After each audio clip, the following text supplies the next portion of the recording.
तर मुंबईमध्ये ठाकरेंच्या शिवसेनेमध्ये बंडखोरी झाल्याचं देखील पाहायला मिळालं।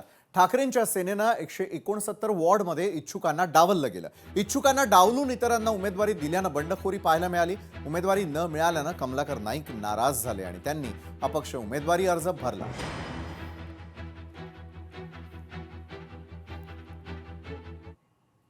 बरं, भाजपच्या नेत्या वनिता बने यांना हृदयविकाराचा झटका आल्याची धक्कादायक घटना समोर आली।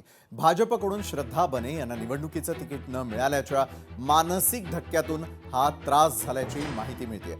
वनिता बने यांना रुग्णालयात दाखल केलेलं असून सध्या प्रकृती स्थिर असल्याची डॉक्टरांची माहिती आहे। माझ्या मुलीला तिकीट द्यावी असं मी आग्रह केलेला होता, मी सांगितलेलं। मी ठराविक वॉर्डामधूनच द्या, तिकडे गणित बसते नाही बस असं नव्हतं, पण 95मधून तुम्ही जिथे योग्य वाटेल तिकडे द्या, की जेणेकरून स्वर्गवासी मिस्टर माझे बने त्यांना मी एक श्रद्धांजली मिळेल। माझी मुलगी छोटी आहे, माझी मुलगी छोटी नाही, माझी मुलगी 30-32 वर्षाची आहे, लहान नाही आहे ती। मी तिचं लग्नकार्य थांबवलं या इलेक्शनसाठी, कारण तिच्या वडिलांची इच्छा होती, तिच्या आईची इच्छा होती की माझ्या मुलीने कॉर्पोरेटर बनावं। मी काही खूप मोठा आमदार खासदार किस्सा नाही मागत होती, ग्राउंड लेवलचंच तिकीट मागत होती। त्याच्यात जर मला डावललं तर ठीक आहे, मी पुढे कोणाला जिद्द। तिकडे पुण्यात शिंदेंच्या शिवसेनेमध्ये सावळा गोंधळ समोर आला।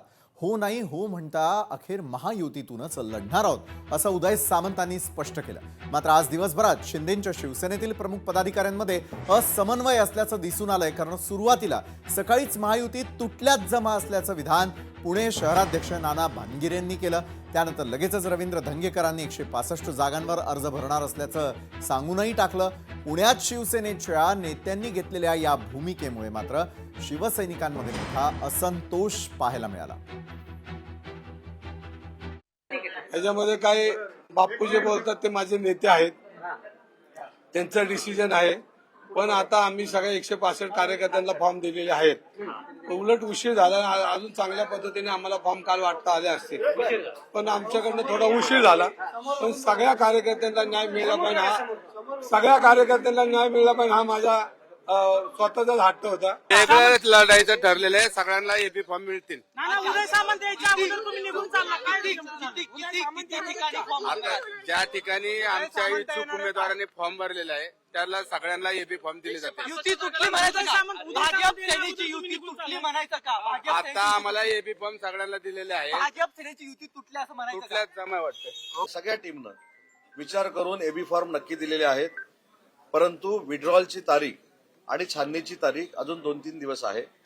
मी स्वतः या बाबतीमध्ये राज्याचे मुख्यमंत्री देवेंद्रजी फडणवीस, राज्याचे उपमुख्यमंत्री एकनाथ शिंदे साहेबांची चर्चा केलेली आहे। त्याच्यामुळे महायुती तुटली, काही ठीक आहे, पदाधिकाऱ्यांनी काही भावनेच्या भरामध्ये सांगितलं असेल, तर ती ब्रेकिंग होण्यापेक्षा मी शिवसेनेच्या वतीनं सांगतो, ही जर आपण ब्रेकिंग केली तर ती खरी आहे की महायुती तुटली असं चित्र कुठेही महाराष्ट्रामध्ये नाही। नंतर खाली येऊन जेव्हा हे चुकीचे संदेश येत होते, मी स्वतः तुम्हालाच उत्तर दिलंय, युती तुटलेली नाही।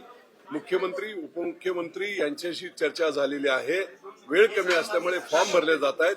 उद्या सगळ्यांशी चर्चा करून उदय सामंत इथे येत आहेत आणि जो काही समन्वयाने निर्णय घ्यायचा ते नेते घेतील, हे मी तुम्हाला सांगितलं। लोकशाही मराठी ऐका, पहा, जागरूक रहा।